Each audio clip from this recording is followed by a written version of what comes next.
বিনোদন জগতের জনপ্রিয় অভিনেত্রী সুনেরাহ বিনতে কামাল আবারও আলোচনায়।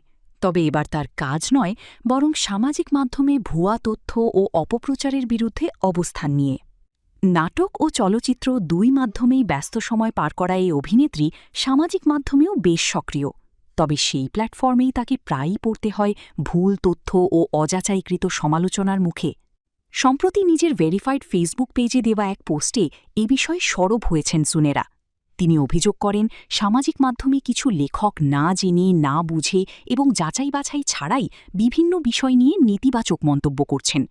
তার মতে এ ধরনের আচরণ শুধু অপ্রফেশনালই নয়, বরং ক্ষতিকরও, কারণ এতে করে বিভ্রান্তি ছড়ায় এবং একজন শিল্পীর ব্যক্তিগত ও পেশাগত জীবন ক্ষতিগ্রস্ত হতে পারে। পোস্টে সুনেরা আরও বলেন, প্রকৃত সাংবাদিকরা কঠোর পরিশ্রমের মাধ্যমে নিজেদের অবস্থান তৈরি করেছেন এবং তারা তথ্য যাচাই করেই সংবাদ প্রকাশ করেন। তাই যাচাইবিহীন লেখালেখি ও মতামতের আড়ালে অপপ্রচার চালানো কোনোভাবেই গ্রহণযোগ্য নয়। তিনি প্রশ্ন তোলেন, এই ধরনের লেখার পিছনে উদ্দেশ্য কী? তার মতে অনেক ক্ষেত্রে এটি কেবল মনোযোগ আকর্ষণ, বিনোদন কিংবা অর্থ উপার্জনের জন্যই করা হয়। ভক্ত অনুরাগীদের উদ্দেশ্যে তিনি আহ্বান জানান যেন তারা ভিত্তিহীন তথ্য বিশ্বাস না করেন এবং এই ধরনের বিভ্রান্তিকর কন্টেন্ট থেকে দূরে থাকেন।